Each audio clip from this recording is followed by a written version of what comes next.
Hey kids, what's happening? It's hard to believe we're coming up on the last week of October, and it's cold. I mean, today could be like winter time, and there's kind of a cold mist coming down. It's sprinkled rain on and off today, so it's kind of a gloomy day. Good day to stay indoors.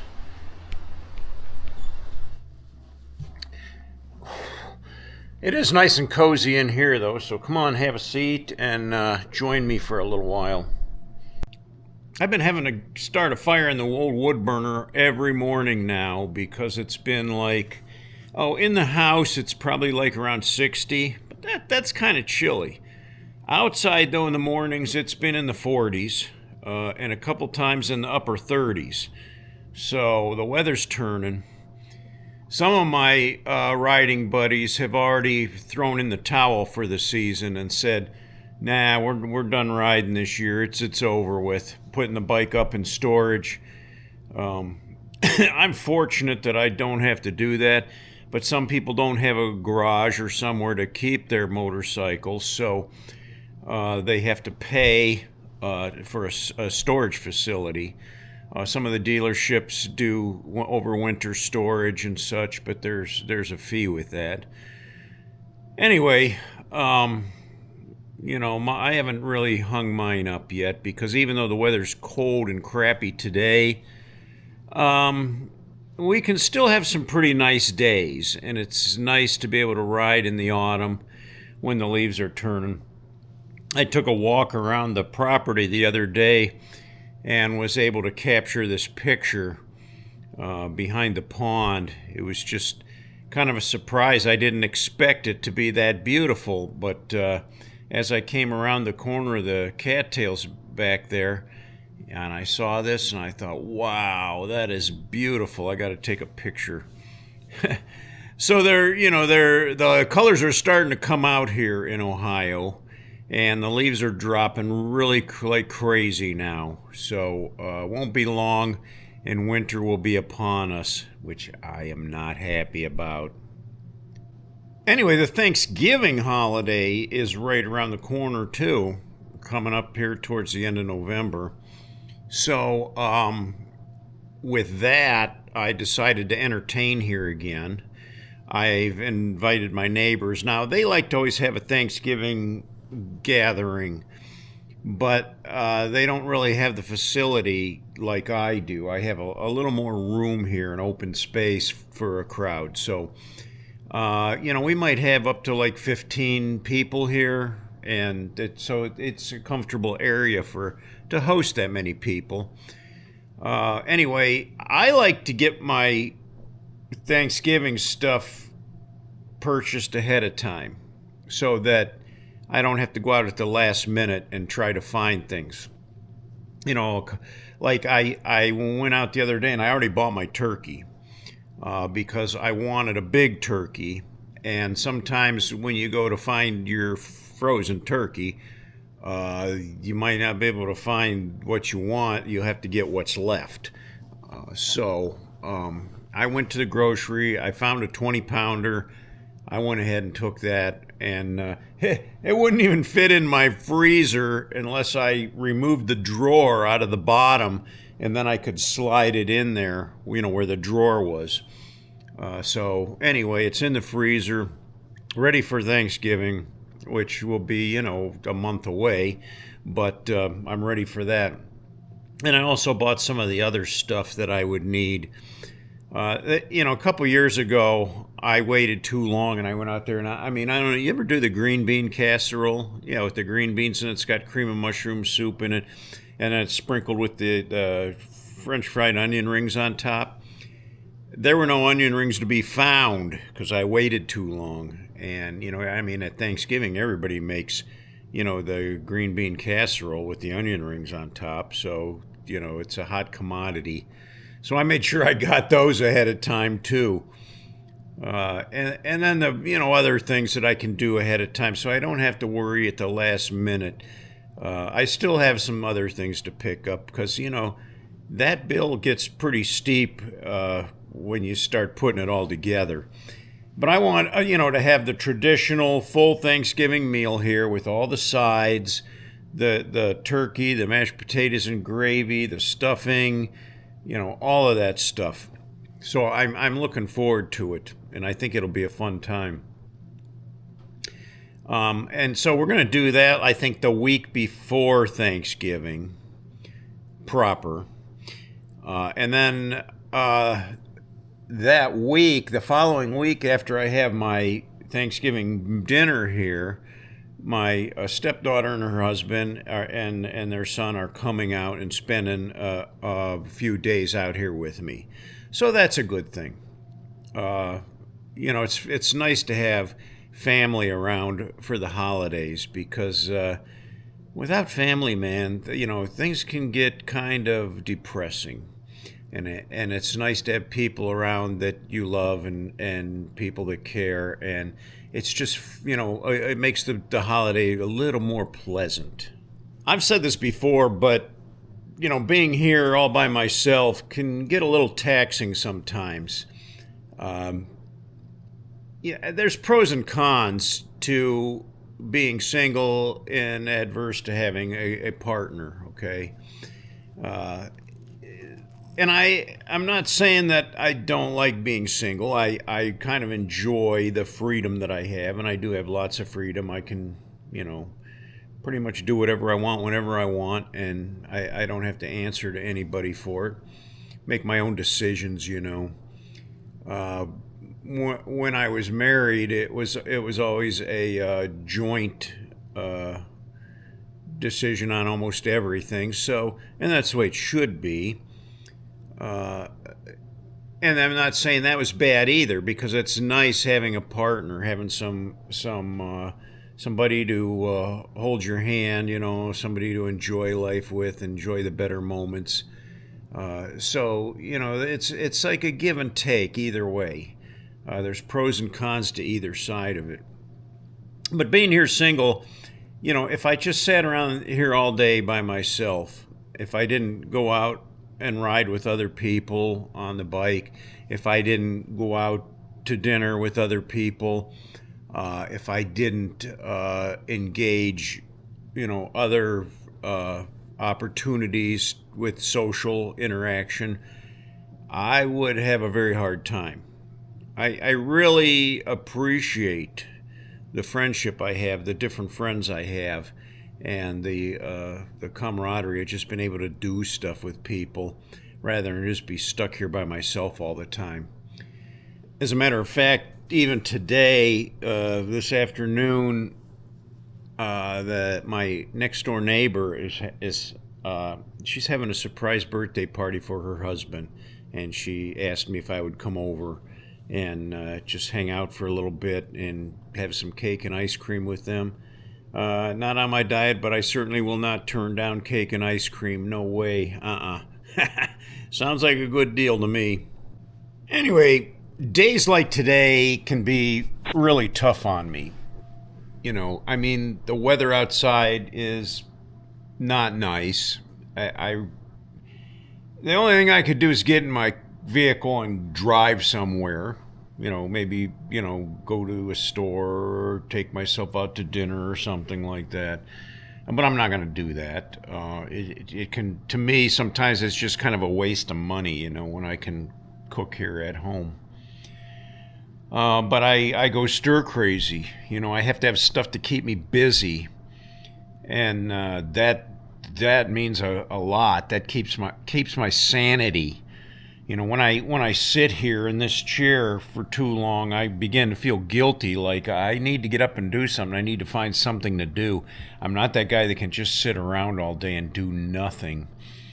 I have a friend that does that, and he has no social life or anything. He just sits in his house with the lights turned off, and I guess he thinks he's saving money or something, but he doesn't go out. He has no social life, and the only time I see him is once in a while when we go out on the motorcycles.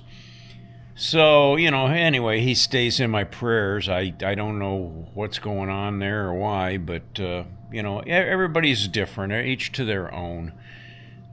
They might think I'm a hermit back here all by myself, and sometimes I feel like one. But it's not all that bad. I do stay very active, either outdoors or indoors, as best that I can.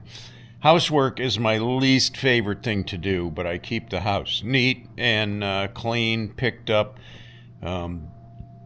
There's some things I procrastinate on that I don't like doing, but I will get to them. I will do it. I just might not do it like right now.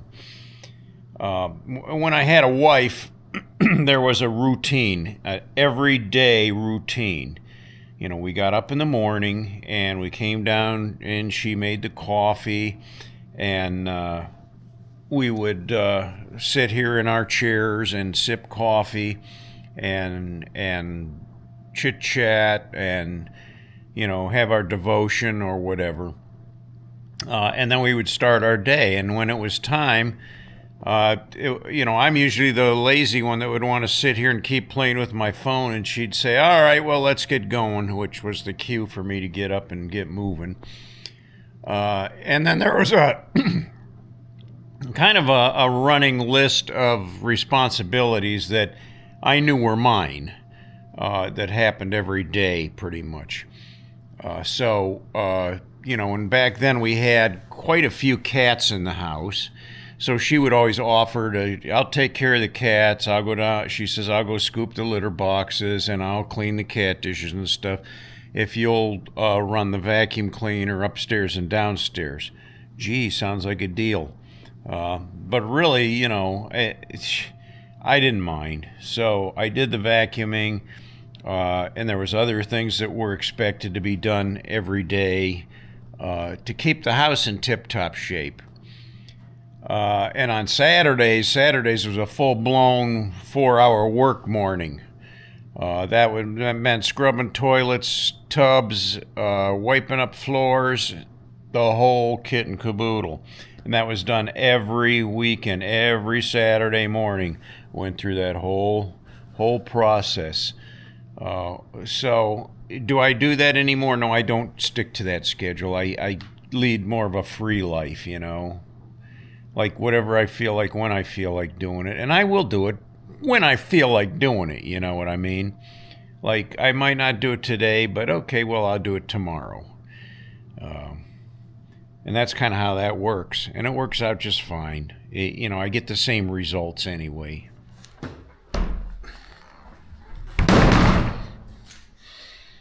Not to be sitting around all day trying to find things to do, but I had taken this tonneau cover off back when I hauled my refrigerator, and I never put it back on. So I thought, well, today, let me come out here and put my tonneau cover back on.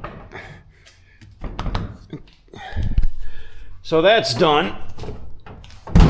It's a trifold, so it folds over once, and then it folds over twice, and the whole thing comes off. There's some mounts up underneath there that you have to reach under and do. The only deal with it, it's a little heavy. It's a little awkward, and I can do it by myself, but it's not pleasant.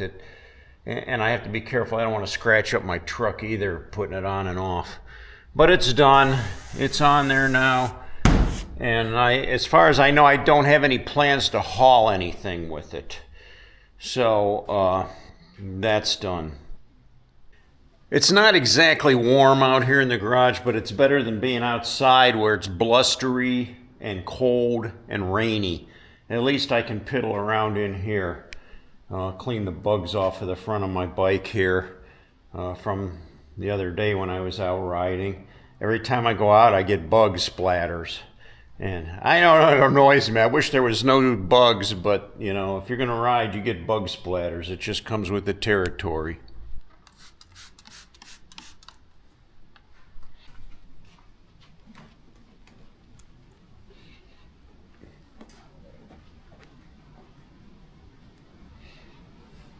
I don't know if you have one of these kind of windshields on a dresser, but you'll see back behind this, stuff gets down in there. And, you know, there's little specks of whatever that, you know, bug legs or whatever to get down in there. And the only way to get that out is you have to take these 3 screws out and remove the windshield to clean that, to get that out of there, because there's something underneath there right there. It was like a moth or something got under there.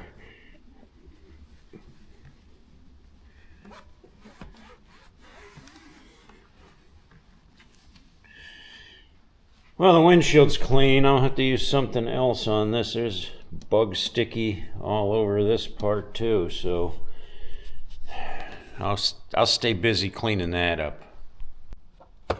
I got my battery tender here, ready to go for winter for the bike. Not going to put it on yet because I still plan on riding, but I'm going to hook that up here pretty soon. I won't need these jumper cable attachments for it, and I won't need this either. But this part I will need. You take this little rubber cap off here, exposes the head there, and then over here on the Ultra, if you reach right down in here, there's the end, and it exposes the lead there. You just plug your battery tender in there, turn it on, and it keeps the thing charged so that your alarm system, see the red light continues to flash constantly, and that'll drain the battery after a while. So by keeping the tender on there, you know, it'll keep a nice charge in the battery. The Fat Boy, I don't do anything to. It doesn't have anything to drain the battery. I just start it up once in a while, make sure that it's running, and you know, that keeps the battery up.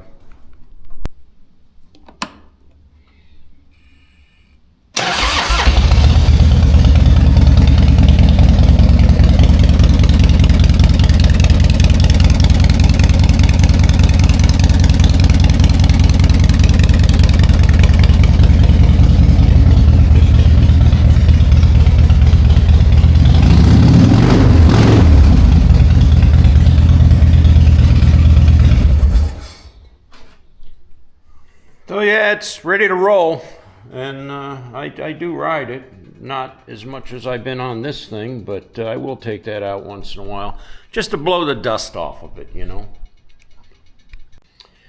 So even though it isn't really comparable riding weather, I still like to come out here to the barn and tend to my ponies, you know, make sure they're groomed and well taken care of.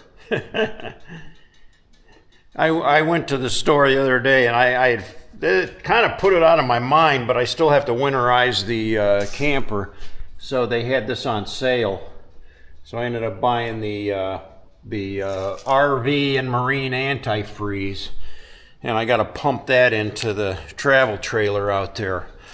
One of these days when it's a little nicer out, I'll do that, because I really don't want to be out in the rain today messing with, and I still got plenty of time. You know, on the RV, from what I've been told, and I don't want to find out the hard way, but those water systems in the RV are pretty much encapsulated inside the trailer, so they're not prone to freeze real easily. From what I've been told, the temperatures have to get down into the teens before, or at least into the 20s before it'll freeze. So if you're in the 30s, you're okay. Maybe the upper 20s, you're okay. But if it gets below that, you're going to take a chance of splitting one of your water lines. So I try to get it winterized before there's any kind of a freeze. Especially a deep freeze would do it for sure. because if you split those water lines, it can be a real bear trying to get a repair done. Yeah, I wouldn't want to have to do that. It's just as easy to winterize the thing and get it over with. I don't plan on taking it out camping anymore this year. Normally I've done camping in October, but decided against it this year. And I'm glad, because if I would have decided to go camping this week, it would have been absolutely miserable outside. And, what fun is that? I would have been, and I like to have a campfire. I like to cook over the campfire. I like to sit around the campfire. And when it's real blustery and windy like this and rainy and cold, it doesn't make for a very pleasant time. And then when it's time to break camp, if you ever had to break camp in the rain, that's even worse. That's a worst case scenario. So yeah, no more camping this year. I only took it out twice this year. So, and people say, well, why don't you sell it, and you got that thing sitting over there. I'm still making payments on it. And to be quite honest with you, if I sold it right now, I would be very lucky to break even. I mean, a travel trailer is a money pit. It's like a boat. You're never going to get ahead with that. And by the time I get it paid off, if I were to sell it then, I'd be lucky to get a nickel and a dime for it. So, yeah, that's just the way it goes. And then I'm not even sure that there's a big market for travel trailers right now. Back during COVID, there was a boom. Everybody wanted travel trailers to go camping because, they couldn't do anything else. But that kind of went by the wayside now. So I don't think there's a big market for travel trailers right at the time. I still think I wouldn't have any trouble selling that one, especially if I sold it with everything in it, all of the pots, pans, bells and whistles, everything that I've put in there, the canopies, the whole thing. I could probably get a pretty good turnaround on it, but I'm still not going to make any money on it because of the money that I still owe on it.